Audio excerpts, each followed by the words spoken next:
नमस्ते बच्चों, जय हिंद, वंदे मातरम। मैं धनपाल देथिया और आपका एक बार फिर से स्वागत है मैजिक मैथ्स के इस अमेजिंग सेशन में। और जैसा कि आपने थंबनेल में देखा, आज हमारी परसेंटेज की 15th क्लास है। 14th क्लास हम इस टॉपिक पे ऑलरेडी कर चुके हैं। अगर आपने क्लासेस नहीं देखी है तो डिस्क्रिप्शन में आपको 1 से लेकर 14 तक सारी क्लासेस मिल जाएगी। वहाँ से आप एक सीक्वेंस में देख सकते हो, क्योंकि मैं जो भी पढ़ाता हूँ एक सीक्वेंस में पढ़ाता हूँ। और मैथ्स का क्या सीक्वेंस होता है वो ऑलरेडी मैं फर्स्ट टू इम्पोर्टेंट वीडियो के प्लेलिस्ट में अगर जाएंगे तो फर्स्ट टू इम्पोर्टेंट वीडियो का फोल्डर है, उसमें एक वीडियो मिलेगा आपको सीक्वेंस ऑफ मैथ्स। उसमें आप पूरा सीक्वेंस समझ सकते हो, एरिथमेटिक का भी और एडवांस मैथ्स का भी। तो जो मैथ्स दो पार्ट में डिवाइड होता है, मैजिक अपना एक एडवांस मैथ्स और दूसरा होता है अरिथमेटिक। तो दोनों का जो टॉपिक होता है, टॉपिक सीक्वेंस मैंने ऑलरेडी आपको समझा दिया है जो उस सेकंड वीडियो में, ठीक है। और फर्स्ट वीडियो भी बहुत इंपॉर्टेंट है, जिसमें मैंने लर्निंग की स्ट्रेटेजी और बहुत कुछ शेयर किया है आपके इसके लिए, ठीक है, जो आपकी लर्निंग के लिए बहुत जरूरी है आपको फॉलो करना।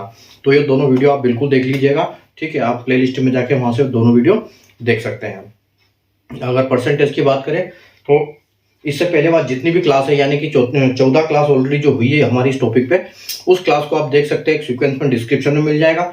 दूसरा, जैसे आप टॉपिक प्लेलिस्ट में जाओगे तो प्लेलिस्ट में परसेंटेज का फोल्डर मिलेगा, उस फोल्डर में ये सारी क्लासेस वहां पर एक सीक्वेंस में मिल जाएगी। अगर इसके अलावा कोई दूसरा टॉपिक पढ़ना चाहते हो तो वो भी आप प्लेलिस्ट में जाके आप फोल्डर खोलिए उस पर्टिकुलर टॉपिक का। वहां से आपको सारे के सारे जो भी मैंने जितनी क्लासेस करवाई है वो सारी क्लासेस मिल जाएगी आपको। और जिस टॉपिक में जितने कॉन्सेप्ट बन सकते हैं वो सारे कॉन्सेप्ट बना के उन पे बेस्ड क्वेश्चन मैंने ऑलरेडी वहाँ करवाए हैं। और उन क्वेश्चनों को कैसे शॉर्ट ट्रिक से कैसे जल्दी से जल्दी हम हल करें कि हम एग्जाम में जल्दी से जल्दी आंसर ला पाए, ऐसी मैंने स्ट्रेटेजी उसमें बताई है, ट्रिक्स बताई है, टिप्स बताई है। तो आप वहाँ से सीख सकते हो, ठीक है। और अगर हम क्वेश्चन की बात करें कि जो परसेंटेज के क्वेश्चन है, किसी भी टॉपिक के जो क्वेश्चन होते हैं वो क्या सीक्वेंस में चलते हैं, एक से लेके लास्ट क्लास तक एक ही सीक्वेंस में रहते हैं सारे क्वेश्चन। तो अगर जैसे आप देख रहे हो कि यहाँ पर 83 क्वेश्चन लिखा हुआ है, तो यानी कि इससे 82 तक के क्वेश्चन, 1 से लेके 82 क्वेश्चन हम ऑलरेडी 1 से लेके 14 क्लास में करवा चुका है, कर लिए हमने, ठीक है। तो आज हम 83 से आगे बढ़ेंगे, ठीक है। और आज हमारी 15th क्लास है, ठीक है। अगर आपने सेशन को लाइक नहीं किया, शेयर नहीं किया तो लाइक कर दीजिए, शेयर कर दीजिए और चैनल को सब्सक्राइब कर लीजिए और बेल नोटिफिकेशन को ऑल पे प्रेस करके रखिए, ताकि हर इंपॉर्टेंट वीडियो की नोटिफिकेशन आपको मिले। कोई भी इंपॉर्टेंट सेशन आप मिस ना करें, कोई इंपॉर्टेंट क्वेश्चन आप मिस ना करें, ठीक है। तो आप वहां से देखिए, आराम से सीखिए और फॉलो कीजिए मैजिक मैथ्स ट्रिक और हर ट्रिक सीखिए, ताकि आप अगले एग्जाम में अच्छा परफॉर्म कर पाए।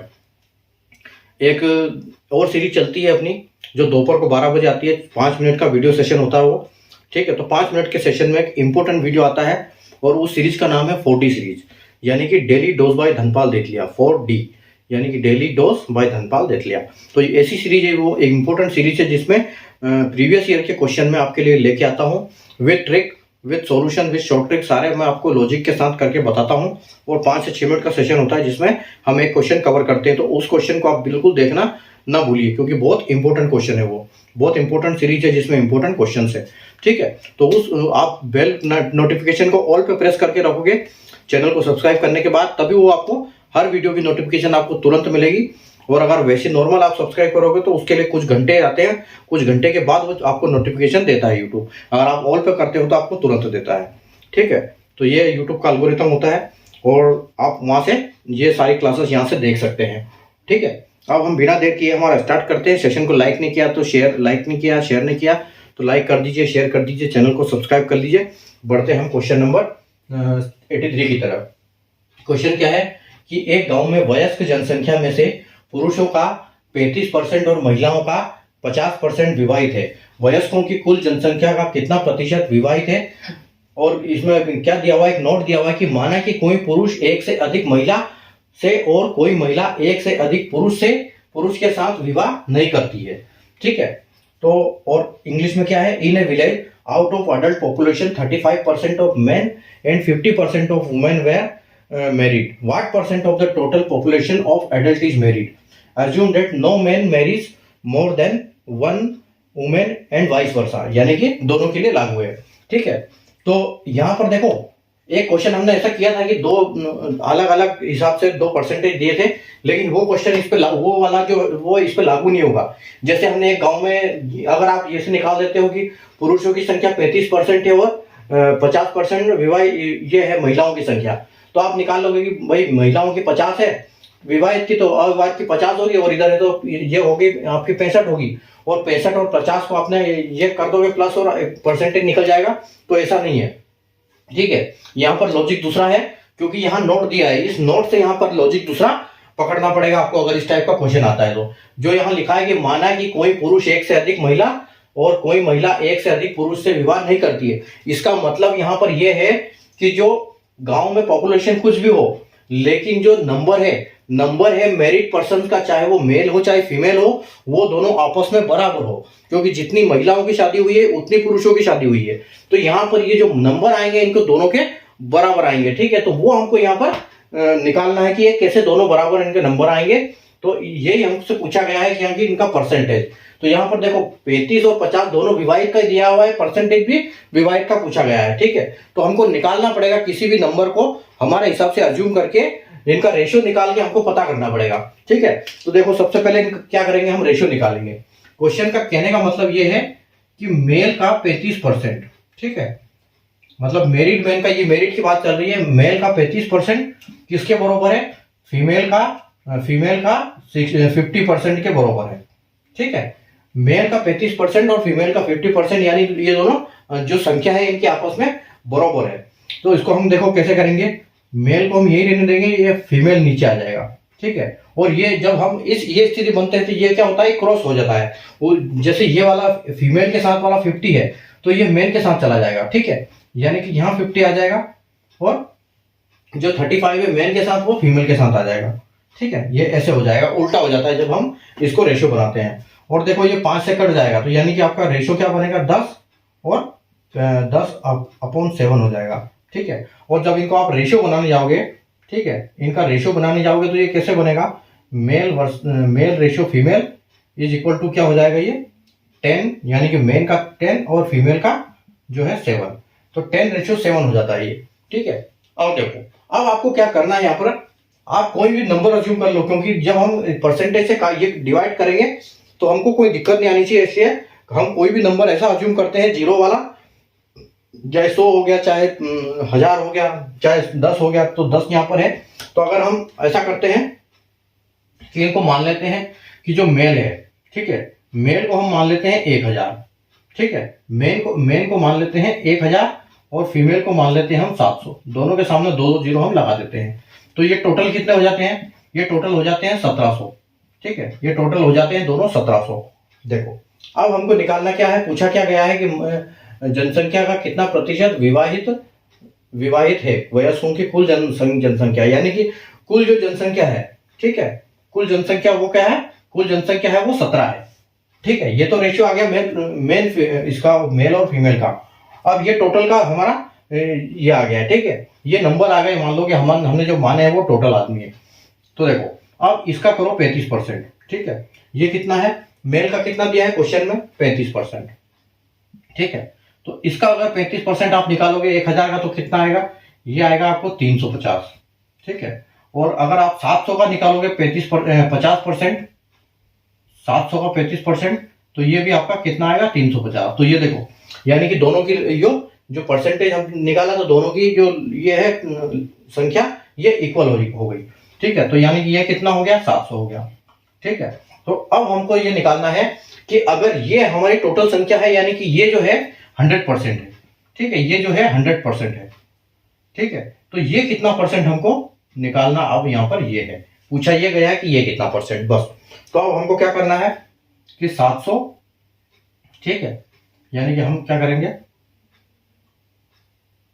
700 डिवाइड बाय 1700, ठीक है, इंटू 100, ठीक है। तो इसको 0 से 0 कट जाएगा, ये 0 से 0 कटेगा और आपके पास क्या बचा है, 700/17, ठीक है। अब आप इसको सोल्व कर लो, ठीक है, 700/17 को आप सोल्व कर लो। तो 700 से देखो ये 17, ठीक है, तो ये 70 तक कितनी बार जाएगा, 17, 34, 51, 68, यानी कि ये 4 बार जाएगा 68, ठीक है। तो यहाँ पर आप दो देख सकते हो, जब ऐसी स्थिति बने तो सबसे पहले ऑप्शन पे नजर मारना है कि हमारा कोई आंसर टैली तो नहीं हो रहा है। लेकिन यहाँ पर क्या है, 4 में है 4 और हमको जो 4 आ रहा है तो वो 4 ऑप्शन में 4 है तो हम आगे बढ़ेंगे यहाँ से। यहाँ पर आपको बचता है 2 और आप उतारते हो 0 तो 41। ठीक है, तो 41 और आपका आता है यहाँ पर 17, एक बार जाएगा आपका बचेगा 3। देखो 41, तो 41 आप एक ही ऑप्शन में देख सकते हो, ऑप्शन नंबर सी में। ठीक है, यही आपका आंसर हो जाएगा। लेकिन हम इसको पूरा कर भी लें तो आपको फर्क नहीं पड़ रहा है। जब एग्जाम में ऐसी स्थिति बने जहां आपका पता लग रहा है कि ऑप्शन में आपका बस एक सेलेक्ट हो रहा है, एक आपका टैली हो रहा है, तो वहीं से आप उसको छोड़ के अगले क्वेश्चन पे बढ़ो, ये आपका टाइम बचाएगा। इसको पूरा सोल्व करने की जरूरत नहीं है। ठीक है, क्योंकि 4-1 के बाद कुछ है नहीं, जो कुछ भी होगा तो गलत ही आएगा। 4-1 करो और आगे बढ़ो। ठीक है, फटाक से। अब यहाँ पर देखो, यहाँ क्या आ जाएगा, ये आपको बचा 3, तो ऊपर से 1 निकालोगे। ठीक है, वो 0 डालोगे लेकिन यहाँ पर पॉइंट लगाओगे तो 17 फिर एक बार जाएगा। ठीक है, तो आपका यहाँ पर 1 लग जाएगा। ठीक है, फिर आपका यहाँ कितना बचा है, यहाँ बचा है 13। ठीक है, अब 13 का 100 ये लगाओगे आप। ठीक है, तो आपको कितना मिलेगा, तो ये जाएगा 17 से 130 तक कितना जाएगा, ये 17 आपका 7 तक जाएगा, क्योंकि ऑप्शन में है ही है तो 7 तक ही जाएगा। तो 7 से ये कितना होगा, इसको 7 से चला जाएगा, चलो जो भी है, लेकिन आपका ऑप्शन तो आंसर तो 7 ही आना है। ठीक है, तो ये आपका आंसर आ जाएगा यहाँ पर। ठीक है, तो जब भी ऐसी स्थिति बने कि परसेंटेज दिया हुआ है और उसी का ही पूछा हुआ है कि इसका कंबाइंड परसेंटेज क्या है। ठीक है, और तो ऐसी स्थिति ये दिया होगा कि एक से अधिक महिलाएं से और कोई महिला एक से अधिक पुरुष से विवाह नहीं करती है, तो आप यहाँ पर समझ जाओ कि जो दोनों के बराबर है, ये 35%, ये 35% और ये 50% जो नंबर है इनका, वो नंबर आपस में बराबर है। इनका टोटल अलग अलग है, इसलिए इनका परसेंटेज अलग अलग है, बट जो नंबर है वो सेम है। ठीक है, तो ये हम इसको ऐसे सोल्व करेंगे। एम का 35%, एफ का 50%, रेशियो बनाएंगे। यहाँ से रेशियो बना के इनको क्या करेंगे, हम कोई भी नंबर अज्यूम करेंगे 10, 700। तो उसके बाद देखो ये टोटल आ गया 1700 और ये 35 और इनका ये 35% और 50% निकाला, दोनों का सेम आ गया। ठीक है, तो दोनों का 700 हुआ, 700 1700 डिवाइड बाय 100, तो आपका आंसर आ गया 41.17। ठीक है, तो उम्मीद है आपको कॉन्सेप्ट समझ में आ गया होगा। ठीक है, अगले क्वेश्चन की तरफ बढ़ेंगे हम। क्वेश्चन नंबर 84 करेंगे। आपको बस क्लास के साथ पढ़ना है और एक बार दोबारा इसको रिवाइज जरूर करना है। जो रिवाइज नहीं करोगे तो फिर भूल जाओगे।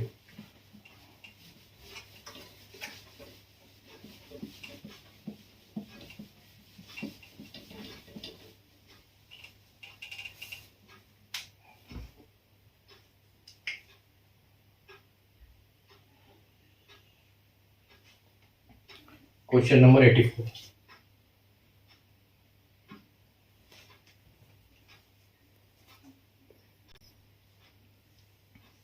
आइए क्वेश्चन नंबर 84 देखते हैं कि एक बगीचे में 40% पेड़ आम के हैं।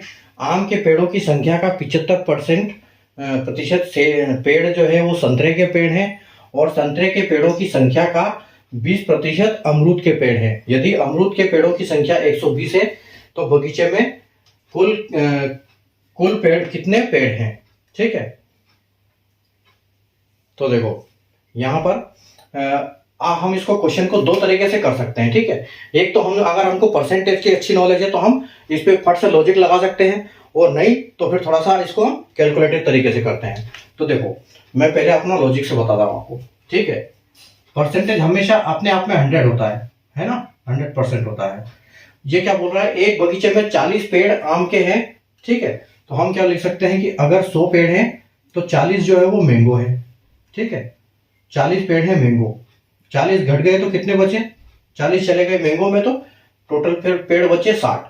अब आम के पेड़ों की संख्या की 75%, यानी कि जो आम के पेड़ है, ठीक है, आम के पेड़ के 75। ठीक है, तो 75 कितने होंगे इसके, तो 30 पेड़ होंगे। 40 अगर 100% है, या अब इसको 100% मानेंगे, पहले ये 100% था, अब इसको 100 मानेंगे।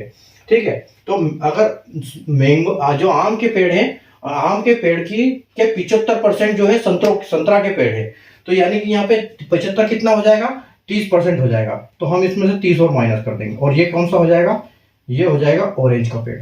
ठीक है, अब कितने बचे आपके पास, तो 60 में से फिर 30 चले गए तो आपके पास बचे 30। ठीक है, 100 में से 40 मैंगो हो गए, 30 ऑरेंज हो गए। ठीक है। उसके बाद देखो, उसके बाद क्या बोल रहा है कि संतरे के पेड़ों की संख्या का 20% अमरूद का पेड़ है। अब 30 का 20% कितना होगा? तो 30 अगर 100% है तो 20 कितना होगा? तो 3 1% होगा, और 6 जो होगा वो ये होगा, ठीक है। तो यानी कि यहाँ पर फिर माइनस हो गया 3, ठीक है, फिर माइनस हो जाएगा, और 3 कितना बचा है? 3 जो है ये गुआवा का पेड़ है, अमरूद का, ठीक है। तो गुआवा, ठीक है। अब देखो, यहां से हमको आगे जाने की जरूरत नहीं है। यहां पर आगे क्या दिया हुआ है? यदि अमरूद के पेड़ों की संख्या 120 है तो बगीचे में कितने पेड़ हैं? तो हमको पता चल गया कि गुआवा के 3 पेड़ हैं, परसेंटेज के हिसाब से 3 पेड़ हैं, और टोटल जो है वो 120 है, और परसेंटेज इसका 3 है। तो 120 को 3 से डिवाइड करके 100 से मल्टीप्लाई कर देंगे, ठीक है। तो क्या होगा? ये हो जाएगा आपका 3 चौके 12, ठीक है, 12 यानी 40 आ गया, ठीक है, 40 आ गया। तो अब इसको 40 को 100 से मल्टीप्लाई कर दो इसको।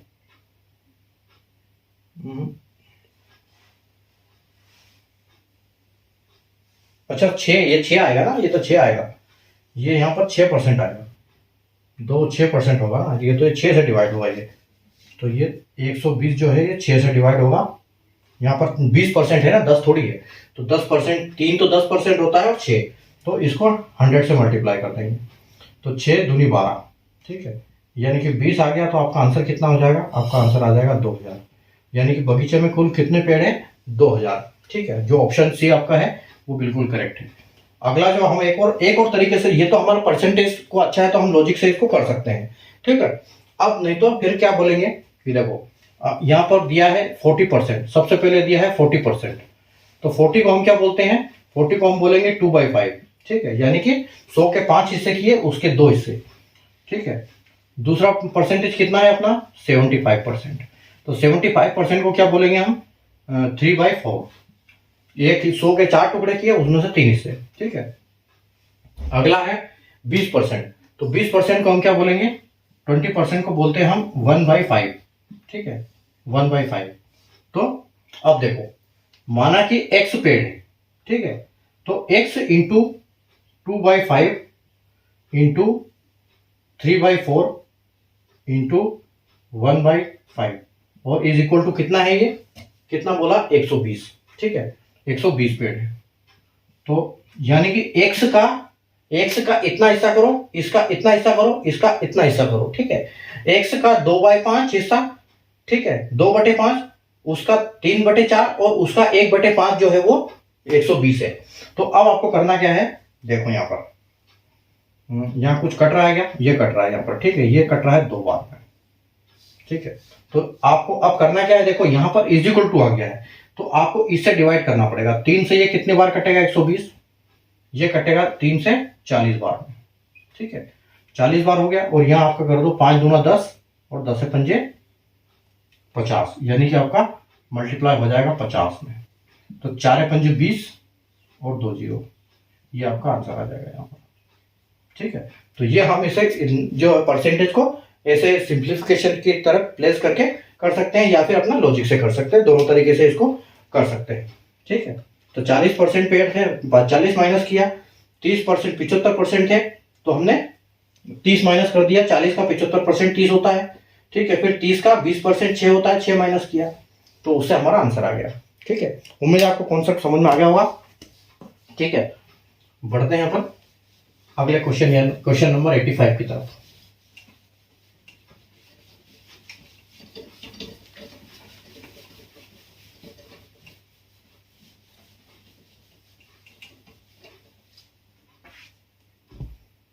Question number 85,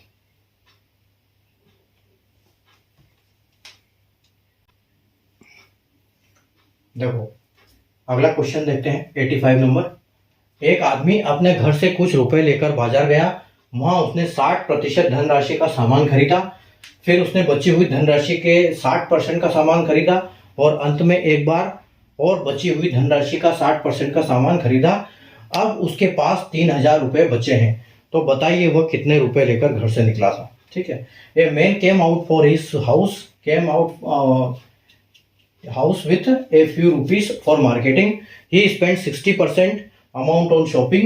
he again spent 60% of rest amount for shopping, then finally he spent 60% of balance amount of to last shopping, and now he has rupees 3000 balance with him. Find how much he had initial amount. ठीक है, तो देखो एक आदमी निकला था, उसने 60% की फिर बचा हुआ उससे फिर दोबारा 60% की धन ये खरीदा सामान, फिर बचा हुआ उससे 60% खरीदा, मतलब 60% उसने 3 बार सामान खरीदा और उसके पास लास्ट में 3000 रुपये बचे। ठीक है, तो इसको कैसे निकालेंगे? देखो ये जो 60% है ना, ये हमारे काम का नहीं है, ये हमको क्या करना पड़ेगा, इससे उल्टा लेना पड़ेगा, क्योंकि कोई भी चीज अपने आप में 100% होती है। ठीक है, जब 100% में से 60% चली जाती है, ठीक है, तो हमारे पास बचती है 40%।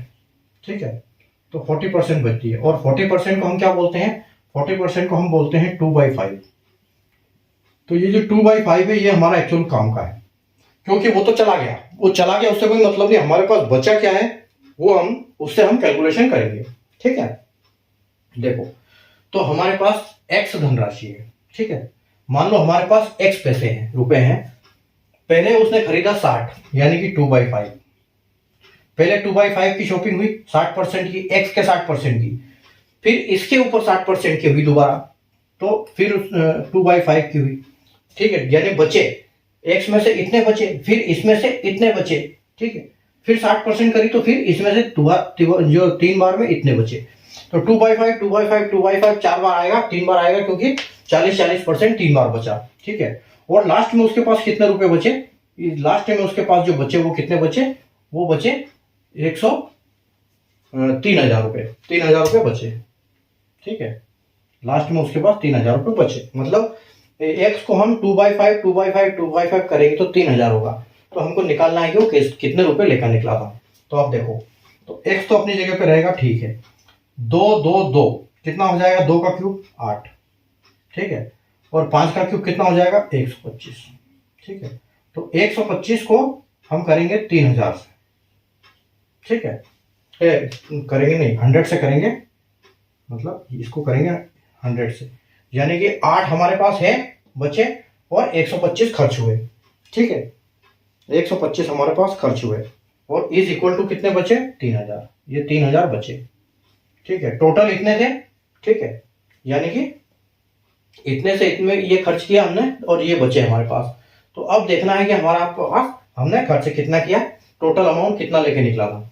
ठीक है, तो 125 को अगर आप इससे काटोगे, ठीक है, 125 को 3000 को पहले तो इक्वल टू है तो ये 8 से कटेगा और ये 125 से मल्टीप्लाई होगा। तो 8 को अगर 3000 में 8 का भाग दोगे तो देखो 15000 2 और 7500 3 और 750 का 750 का आधा 750 का आधा कितना होगा? 375, यानी कि ये 375 बार कटेगा। ठीक है, ये 375 बार कटेगा। अब आपको क्या करना है, इस 375 का मल्टीप्लाई करना है आपको 125 में। ठीक है, क्योंकि इधर डिवाइड होगा इधर मल्टीप्लाई होगा, तो आपको आपका अमाउंट आ जाएगा कि कितना यहाँ पर होगा। ठीक है, तो जब आप इसको मल्टीप्लाई करोगे 375 को 125 से, ठीक है, तो आपको आंसर क्या मिलेगा? यहाँ पर आंसर मिलेगा आपको 46875। ठीक है, ये आपको आंसर मिलेगा। ठीक है, तो 60 रुपए 3 बार खर्च करता है, 60%। तो 100 में से हम 60 माइनस करेंगे तब हमको 40 बचेगा। तो हमको पता है कि एक 40% की वैल्यू 2/5 है। तो ऐसा 3 बार हमारे पास बचा है। पहले x में से 60 गया तब 40 बचा, फिर उसमें से 60 गया तब 40 बचा, फिर इसमें से भी 60 गया तो 40 बचा। तो 3 बार हम लिखेंगे 2/5 2/5। तो 2 का क्यूब 8 आएगा, ठीक है, और 5 का क्यूब 125 आएगा। 3000 को हम डिवाइड करेंगे 8 से तो हमको मिलेगा 375। 375 को हम मल्टीप्लाई करेंगे 125 से तो हमको कितना मिलेगा? 46875। ठीक है, तो ये हमारा फाइनल आंसर हो जाएगा। उम्मीद है आपको कॉन्सेप्ट समझ में आ गया होगा। देखो, जब भी इज इक्वल टू की स्थिति बनती है, जब यहाँ इज इक्वल टू के बाद आंसर होता है तो यहाँ पर क्या होता है, यहाँ इससे डिवाइड, ऊपर वाले से डिवाइड होता है और नीचे से मल्टीप्लाई होता है। लेकिन जब अगर ऐसे साथ में चलता है तो ऊपर वाले मल्टीप्लाई होते हैं, नीचे वाले डिवाइड होते हैं। ठीक है, ये आपकी चीज को ध्यान रखना है। चलिए हम चलते हैं अगला क्वेश्चन नंबर 86 की तरफ।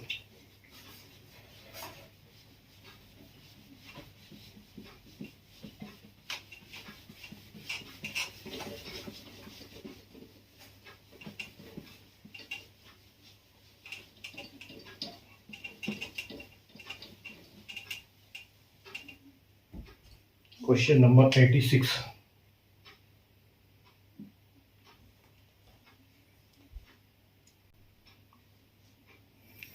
आइए क्वेश्चन नंबर 86 देखते हैं। एक कक्षा में 30% छात्रों को भाग ए में रखा गया, शेष छात्रों के 40% भाग को भाग बी में रखा गया। फिर शेष छात्रों को के 66 2/3% भाग को भाग सी में रखा गया और शेष 21 छात्रों को भाग डी में रखा गया। और चारों भाग के कुल कितने छात्र हैं ये आपको ज्ञात करना है। In A class 30% student were allotted section A, 40% of remaining were allotted section B, 66 2/3% of remaining were allotted section C, and the remaining 21 students were allotted section D. Then find the number of students in the class. ठीक है, अब देखो यहाँ पर क्या है, पहले 100% में से 30 को निकाला, फिर जो उसके बच्चे थे उसमें से 40 को निकाला, फिर जो वो बच्चे थे उसके 66/2/3 को निकाला। ठीक है, और जो बाकी बच्चे वो 21 बच्चे थे वो सेक्शन डी में चले गए। तो ठीक है, हमको सिर्फ डी का पता लगा कि डी में 21 बच्चे गए हैं, बाकी हमको 3 को निकालना है। देखो तो परसेंट हमें हमेशा अपने आप में 100 होता है। ठीक है, अब देखो यहाँ पर 4 सेक्शन है, ए बी सी और डी। अब आपको निकालना है कि इन चारों सेक्शन में बच्चे कितने हैं। ठीक है, तो डी का तो हमको पता लग गया कि डी में कितने बच्चे हैं, तो डी में 21 बच्चे हैं। ठीक है, तो डी में 21 बच्चे हैं। अब हमको ये नहीं पता टोटल बच्चे कितने हैं। देखो तो 100% अपने आप में होता है, तो एक कक्षा में 30 छात्रों को भाग ए में रखा गया, तो 30%। ठीक है, तो 100 में से 30%। ठीक है, 100 में से 30% यानी कि 30 बच्चे यहाँ रह गए। ठीक है, तो 100 में से अगर 30 बच्चे यहाँ रह गए, ठीक है, तो 30 बच्चे सेक्शन ए में चले गए। कितने बच्चे बचे? 70 बच्चे। ठीक है, अब हमारे पास बच्चे 70 बच्चे परसेंटेज के हिसाब से। अगर हम देखेंगे कि बाद में क्या बोला है, बी में कितने गए हैं, 40% बचे भाग का, यानी बचा भाग है हमारा 70। अगर 70 को हम 100 मानेंगे तो इसका 40% कितना होगा, वो चले गए बी में। ठीक है, तो 00 से 00 गया और 7 चौके 28, यानी कि यहां पर कितने बच्चे आते हैं, बी सेक्शन में 28% बच्चे आ गए। किसमें से? 100 में से। अब ये 100 का अपन ने आंकड़ा निकाल लिया। अगर 70 का 40% है, ठीक है, 70 का जो 40% है वो 100 का 28% है। ठीक है, तो अब आपके पास कितने बच्चे चले गए, 30 और 28, यानी 58 बच्चे चले गए। तो आपके पास 100 में से अगर 58 बच्चे चले गए तो आपके पास बचते हैं 42 बच्चे। ठीक है, 42 बच्चे आपके पास बचे हुए हैं। ठीक है, अब आपको क्या करना है, सी में कितने गए, सी में गए 66 2/3। ठीक है, यानी कि आपके 42 जो बच्चे हैं, ठीक है, 42 बच्चों का अगर 100% माना जाए, ठीक है, तो इसके 66 2/3 को हम क्या बोलते हैं, हम उसको बोलते हैं 2/3। ठीक है, तो इसको कर सकते हैं हम कि 2/3, तो 2/3 कितना होगा। ठीक है, 42 अगर 100% है तो 2/3 कितना होगा, तो ये देखो, तो डायरेक्ट हाँ इसको 100 भी करने की जरूरत नहीं, क्योंकि जहां से कट गया ना वो हो गया, तो ये आ जाएगा 42 का। तो 14 तिया 42 और 14 दूना 28, यानी कि एक बार फिर बी में कितने बच्चे डाले, 28। ठीक है, तो अब 42 में से 28 बच्चे और चले गए। ठीक है, 42 में से 28% बच्चे और चले गए। तो अब हमारे पास कितने बच्चे हैं, देखो यहाँ पर बच्चे हैं और ये 21 बच्चे हैं। अब परसेंटेज क्या है, मतलब ये परसेंटेज है अपने आप में, 30%, 28% और यहाँ भी 28%। ठीक है, तो 28 और 28 56 और 30 यानी कि 86। तो अगर 100 में से 100% में से 86% चला जाता है तो आपके पास बचता है 14%। यानी कि ये जो 21 बच्चे हैं, ये 21 बच्चे हैं, अगर परसेंटेज की बात करें तो ये कितने हैं, 14% है ये, क्योंकि 30, 28, 28 और 14 यानी कि 100% पूरे हो गए। ठीक है, तो हम क्या करेंगे, हमको ये पता चल गया कि डी में जो 21 बच्चे हैं वो 14% बच्चे हैं। तो अगर 21 को हम बोलेंगे 14%, तो 100% किसको बोलेंगे, तो यहां से हमारा आंसर आ जाएगा फाइनल। ठीक है, तो देखो ये 14 2 बार जाएगा और ये 21 3 बार जाएगा 7 से। ठीक है, और ये 2 से जाएगा 50 बार, यानी कि 50 या 150। तो जो बच्चों की संख्या है वो पूरी पूरी कक्षा के बच्चे, चारों सेक्शन के बच्चे कितने हैं? 150 बच्चे। ठीक है, ये 150 बच्चे हैं। अब हमको दिया है यहाँ पर कि टोटल बच्चे निकालना। आगे ये हमारा क्वेश्चन यहाँ पर सोल्व हो जाता है। ठीक है, यहाँ हमारा काम खत्म है। लेकिन अगर क्वेश्चन ऐसा हो कि आपको ए बी सी डी चारों के अलग अलग बताना है बच्चे, तो फिर कैसे बताओगे? तो फिर कैसे निकालेंगे हम उनको? तो हमको पता है कि ये तो परसेंटेज आ गया है ना। अगर हम नंबर्स की बात करें, ठीक है, अगर निकालना हो कि नंबर्स हमको निकालना है, तो नंबर्स यहाँ पर निकालेंगे हम। तो ए बी सी डी में कितने कितने नंबर आएंगे? तो डी का तो हमको पता है कि डी का तो 21 नंबर है। ठीक है, डी का 21 नंबर है। और 150 का 30%, 150 का 30% निकाल दो, कितना होगा? तो 15%, 15 का 1 होगा, 15 का 10% होगा, तो 15 तिया 45, यानी 45 तिया बच्चे यहाँ आ जाएंगे। ठीक है, अब 45 और 21 कितने हो गए? 45 और 20 65 और 66। ठीक है, यानी आपके 150 में से अगर आप 66 माइनस कर देते हो तो जितने बचते हैं वो इन दोनों में आपको डिस्ट्रीब्यूट करना है सिर्फ 50-50, क्योंकि इन दोनों में 28-28% बच्चे हैं। ठीक है, तो 150 में से 66 जाएगा तो देखो 10 में से 6 जाएगा तो यहाँ 4 आ जाएगा, 5 में से जाएगा नहीं, यहाँ 4 बचा है आपको, तो 14 में से 6 जाएगा तो ये 8 हो जाएगा।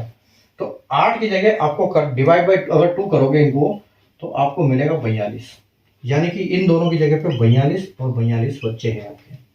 ठीक है, तो 45, 42, 42 और 21 ये आपके टोटल क्लास में बच्चे आएंगे। सेक्शन ए में 45, बी में 42, सी में 42 और डी में 21 बच्चे। ठीक है, तो ये हमने एक्स्ट्रा काम किया यहाँ पर। इस काम की हमको जरूरत नहीं थी, ये काम हमने एक्स्ट्रा किया। ठीक है, हमको सिर्फ जरूरत थी क्या? टोटल 150 की। ठीक है, चलिए, उम्मीद है आपको मजा आया होंगे क्वेश्चन में। ठीक है, अगले क्वेश्चन की तरफ बढ़ते हैं हम, क्वेश्चन नंबर 87। और 87 जो है आज के सेशन का लास्ट क्वेश्चन है।